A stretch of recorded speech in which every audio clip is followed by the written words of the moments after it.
नमस्कार दोस्तों, स्वागत है आपका हमारे ऑनलाइन शिक्षा के यूट्यूब चैनल में। वैसे तो आज हमने सुबह की डिस्कशन में एक दोहा टॉक करके हमने एक आर्टिकल को डिस्कस किया था। तो आज हम जो आर्टिकल डिस्कस करने वाले वो द इंडियन एक्सप्रेस का है। इसमें हम जो पीस डीलिंग है वो दो कंट्रीज़ के साथ की जा रही है, एक तो अफ़गान और तालिबान और दूसरी साइड यूएई और इजराइल के साथ। तो हम दोनों पीस मेकिंग को समझेंगे और देखेंगे कि इसमें इंडिया का स्टैंड कैसा होना चाहिए आगे आने वाले समय में। तो आइए देखते हैं, डिस्कस करते हैं इसको। इस आर्टिकल में हम बात करेंगे अफगान तालिबान पीस टॉक और इजराइल यूएई के बीच के पीस टॉक के बारे में, और इंडिया और मिडिल ईस्ट कंट्रीज़ पर क्या इम्पैक्ट होंगे इन पीस टॉक से। आज इंडिया चाइना के बॉर्डर इश्यूज से टेंशन बहुत ज़्यादा बढ़ गई है। दोनों देशों के रिलेशन में आज चाइना के एक्सपेंशन के साथ साथ इंडिया के टेंशन पाकिस्तान के साथ भी बढ़ते जा रहे हैं वेस्टर्न बॉर्डर्स पर। और जहां इंडिया इन बॉर्डर इश्यूज से जूझ रहा है, वहीं दूसरी सब पीस को लेकर बात की जा रही है अफगानिस्तान में और मिडल ईस्ट एशिया में।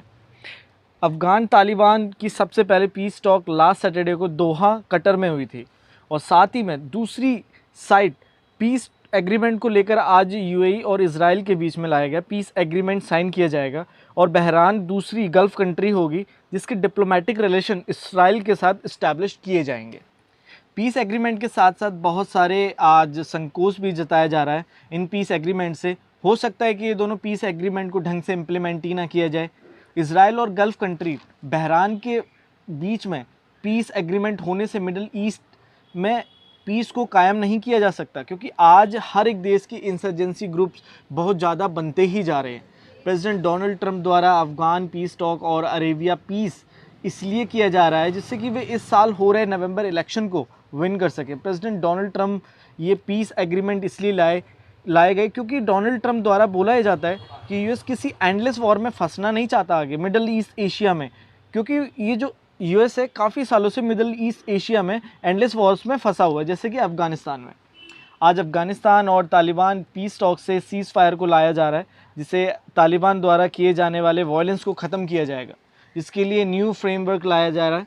यूएसए द्वारा भी पीस टॉक की बात की गई, यूएसए द्वारा की गई, जिसमें यूएसए द्वारा ट्रुप्स को विड्रॉ के लिए बोला गया था अफगानिस्तान में, और बदले में तालिबान द्वारा कहा यह गया था कि वे भी अटैक नहीं करेंगे यूएसए और उनके एलाइज पर।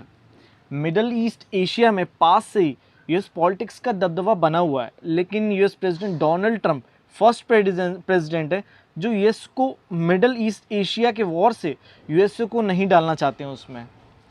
डोनाल्ड ट्रंप द्वारा बनाई गई पॉलिसीज़ और एक्शन से बहुत सारे परिणाम आए हैं उनके कार्यकाल में। इस अफ़गानिस्तान पीस टॉक से बहुत सारे परिणाम दिखेंगे अदर कंट्रीज़ पर भी, इंडिया पर भी, जिसका इफ़ेक्ट होगा।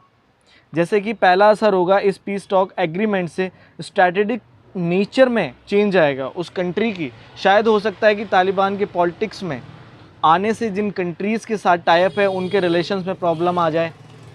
हो सकता है कि अदर कंट्रीज़ के इंटरेस्ट चेंज हो जाए अफ़गानिस्तान में तालिबान के आने से, और मिडिल ईस्ट में दोनों पीस एग्रीमेंट से खतरा और भी बढ़ सकता है मिडिल ईस्ट में। लेकिन इस पीसफुल टॉक से तालिबान का एक दबदबा बन जाएगा सिर्फ इस पीस टॉक से, चाहे अफ़गानिस्तान में पीस हो या ना हो आगे आने वाले समय में, लेकिन अफ़गान में तालिबान सेटअप हो जाएगा आगे इन फ्यूचर में। और आज जो ये पीस टॉक लाया जा रहा है अफ़गान तालिबान से, जिससे तालिबान का दबदबा पॉलिटिक्स में भी दिखेगा। अभी तालिबान इतना मजबूत है, उसे हराया नहीं जा सकता बैटल फील्ड में, लेकिन इस एग्रीमेंट से एक दबदबा पॉलिटिक्स में भी दिखेगा। और दूसरी साइड यूएई और बहरान द्वारा इजिप्ट और जॉर्डन को ज्वाइन किया गया, जिससे डिप्लोमेटिक रिलेशन बनाए जा सकेंगे इजराइल के साथ में। लेकिन इस इजराइल और यूएई के एग्रीमेंट से ये दोनों देश अपना दबदबा दिखाना बंद थोड़ी करेंगे रीजन में, ऐसा कुछ नहीं बोला जाता एग्रीमेंट में।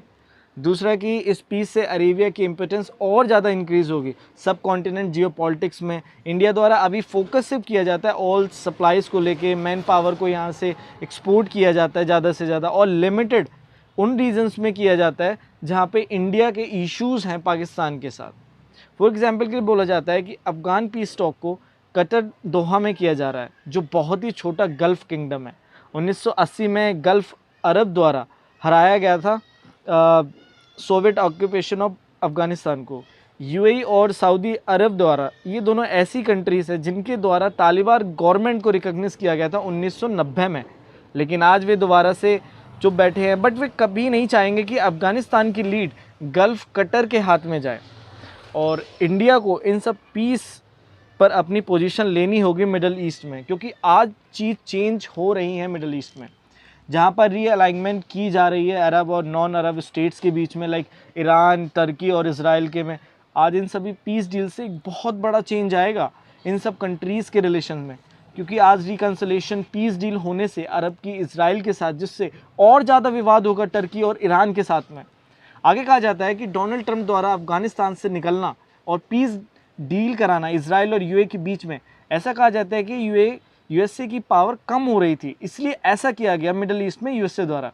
पर ऐसा नहीं है, बल्कि यूएसए ही एक ऐसा सुपर पावर देश है जिसके द्वारा इन दोनों पीसेस को लाया जा रहा है। पास्ट में बहुत सारे ट्राई किए गए, अटेम्प्ट्स किए गए रशिया द्वारा, चाइना द्वारा, यूरोप द्वारा अफगानिस्तान में पीस को हासिल करने के लिए, लेकिन सिर्फ यूएसए द्वारा ही इस डिप्लोमेटिक पीस टॉक को स्टार्ट किया गया है, यूएसए द्वारा। और यूएसए ही एक ऐसा देश है जिसके द्वारा इजराइल और गल्फ अरब के बीच में रिकन्सिलेशन कराया जा रहा है आज। लेकिन यूएसए द्वारा अफगान से विड्रॉ किया गया है, जिससे दूसरी कंट्रीज़ पावर अटेम्प्ट करेंगी अपना दबदबा बनाने की इन कंट्रीज़ में, जैसे कि रसिया और चाइना द्वारा काफ़ी अटेम्प्ट किए जाता है मिडल ईस्ट में अपना दबदबा बनाने के लिए। और चाइना में दबदबा बनाने के लिए और जो एक्टिव है काफ़ी मिडल ईस्ट में, लेकिन जिनका अभी कम दबदबा है, चाइना द्वारा वैसे तो अवॉइड किया जाता है कि वो किसी अन्य देश के रीजन में हो रहे कन्फ्लिक्ट में ना फंसे, लेकिन कुछ सालों से चाइना अदर कंट्रीज़ में ज़्यादा से ज़्यादा घुसने की कोशिश कर रहा है। चाइना द्वारा ज़्यादा से ज़्यादा रिलेशन अच्छे किए जा रहे हैं पाकिस्तान, जैसे कि पाकिस्तान के साथ में, और चाइना अफ़गानिस्तान में भी अपना दबदबा चाहता है। और आज इंडिया के भी रिलेशन काफ़ी ज़्यादा ख़राब है चाइना के साथ, जो पाकिस्तान के साथ मिलके इंडिया को नुकसान पहुँचाना चाहता है। लेकिन जो मिडल ईस्ट एशिया है, आज कोई भी सुपर पावर नहीं है, क्योंकि हर एक रीजन में छोटे छोटे स्मॉल इंसर्जेंटी ग्रुप्स अपना दबदबा बनाते जा रहे हैं मिडल ईस्ट में। आज अगर कतर और यूएई द्वारा अगर ज़्यादा पावर हासिल की गई मिडल ईस्ट में, जिससे ईरान, सऊदी अरेबिया और टर्की में इन दोनों कंट्रीज़ का रीजनल इन्फ्लुएंस बढ़ने लगेगा। ये सारी कंट्रीज़ पहले भी प्रॉक्सी वॉर का हिस्सा रह चुकी हैं अदर कंट्रीज़ के साथ में। इजिप्ट और इराक द्वारा अपने प्रिविलेजेस प्लेसेस को पाने के लिए अभी भी फाइट की जा रही है उनके रीजनल एरियाज़ में।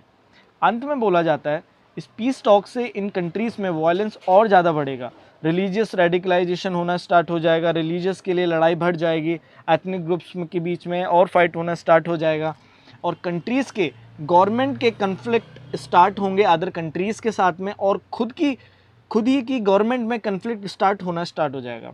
और इन देशों की इकॉनमी जो ऑयल पर ज़्यादा डिपेंड है, उनके रीजन्स में वॉर होने से इकॉनमी ख़त्म हो सकती है, और पॉलिटिकल पार्टीज़ के लिए बहुत मुश्किल होगा इन सब पॉलिटिकल चैलेंजेस को सॉल्व करने में। इंडिया द्वारा मिडल ईस्ट हर एक रीजन पावर के साथ अच्छे रिलेशन मेंटेन किए जाते हैं, जो इंडिया कभी उनके रीजन्स के कन्फ्लिक्ट और अदर कंट्रीज़ के कन्फ्लिक्ट में कभी इन्वॉल्व नहीं होता। अफ़गान के साथ अच्छे रिलेशंस हैं इंडिया द्वारा, लेकिन कभी भी इंडिया द्वारा कभी इन्वॉल्वमेंट नहीं की गई अफ़गानिस्तान तालिबान के कन्फ्लिक्ट में। इंडिया द्वारा फ्रेमवर्क यह रहता है कि नॉन इन्वॉल्वमेंट हो अन्य देशों के कन्फ्लिक्ट में, लेकिन जैसा आज पीस डील की जा रही है अफ़गानिस्तान में और अरेबिया में, जिसमें इंडिया द्वारा दूर रहा गया, लेकिन आगे इंडिया को सोचना होगा कैसे किसके साथ पार्टनरशिप करनी है, कौन सी कंट्रीज़ के साथ, और इस चीज़ से इंडिया इग्नोर नहीं कर सकता आज की डेट में। सो आज हमने इस एडिटोरियल को डिस्कस किया। Thank you very much. अगर आपको वीडियो अच्छी लगी तो please like, share and subscribe जरूर करें। Thank you very much.